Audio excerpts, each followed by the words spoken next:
Salutations, everyone. Salutations. This is D. Lynette here with the couch conversation regarding mental health. And this is video number 9. I can't keep up. But due to my phone, my Motorola phone acting up, cutting me off. It just cut me off before even 10 minutes, acting stupid. I have to do them in 10-minute intervals. But I just got finished eating my Impossible Burger from Burger King. And now I'm watching The Masked Singer, just chilling. You know, life after 50, when you're not married, your kids living on their own, doing their own thing, and you don't have grandkids yet. What is a girl to do? So I'm sitting here vlogging, but with purpose. And please refer to all my other videos or go to D. Lynette the author to learn more about me. But while you're there, please like, share, subscribe, friend, tell other people, purchase my books, because my purpose is to just share my message of mental health. And this segment is about when I watched Speak Sis on the OWN network last night. I watched it twice in a row. It's 2 hours on the OWN network with African Americans sharing their mental health truth and their traumas as a child.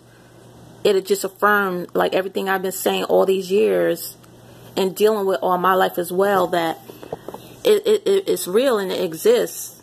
It does exist. And for Oprah, with her platform and with this segment, Speak Sis, to bring it to the forefront, that right there is chopping the stigma, mental health stigma.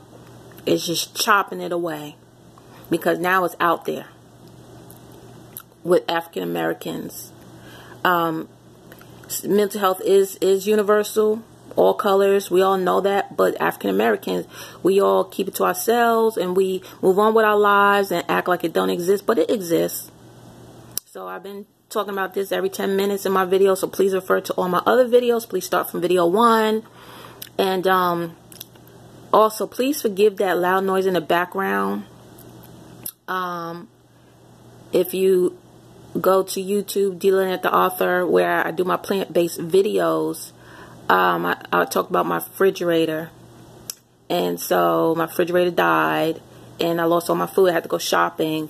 And I was given this refrigerator yesterday, and it's loud as a mother. It's a nice fridge after I bleached it up, but it's because, you know, they just go from they take it from one unit to the next, because that's what happens when you live in older units, you know, properties. They don't just get you a brand new one. They just like find one from another apartment and give it to you. So, I mean, it's a decent fridge, but that noise. And so when I just went over another video, looked over another video, I heard how loud it is.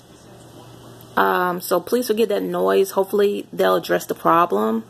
But that's what happens when you live in old properties. So, but I'm believing in God that I will live in the house of my dreams. I'm believing in God for that, you know. So anyway, back to my story. Before not me stopping it at 10 minutes. The phone just dropped after 7.50 something minutes. It just dropped. It's acting real dumb. But anyway, it cut me off when I said something about bipolar. But yeah. So I didn't find out I was bipolar till my doctor diagnosed me after a year of seeing him, a black doctor, after a year of seeing him, that I was indeed bipolar. But I didn't really act that way. I had the moods, yeah. I could go off on you, yeah. And I have the depression, anxiety. But it's like it's not like, I really can't explain it, but how I best explained it in another part previous to this one, that you can't look at me and tell. because I didn't go in the streets cutting up, acting the fool. The only person that saw it was my family and my ex-boyfriend. Even with my kids, I was more depressed than anything. But I still took care of them, raised them. My daughter went off to college. My son has, he has mental things going on as well. And I'm there for him. But my daughter, she's living her life. She's a therapist herself, so it's crazy. But when you talk about it amongst the family, they don't want to have the conversation. They don't want to have the conversation, so they just really ignore you. And they what I found out the word now is called gaslighting, where they just throw it all on you. And watching Speak Sis on the OWN network last night affirmed to me that it's not me. You know how they put it all on you, like you did it, because I was more quiet. Like I said, I was more on the depressed end. That bipolar part came out maybe a few times. And when it came out, yeah, it was serious, but still, it's not like I'm out in the streets just acting a fool and, you know, cutting up wherever I go and, you know, things like that. Like not being responsible. I've always been responsible, took care of my kids, went to church. I am still a believer, believe in Jesus Christ. But I did all that. So I was more on the depressed side, but, you know, once you have a couple or two of mania episodes, what they consider mania, that's when you know, they go from your past history. See, even psychiatrists, they got to know you for a long time before they just say, oh, they don't just tomorrow, like you go tomorrow and they be like, oh yeah, that's what it is. They have to see you for like over a year to be able to confirm that. So, but around my parents,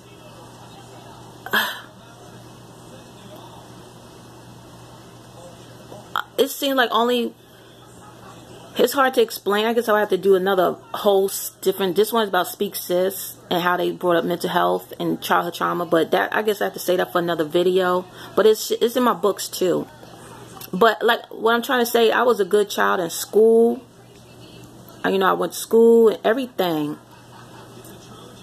I don't know. I'll have to explain that say that for another day.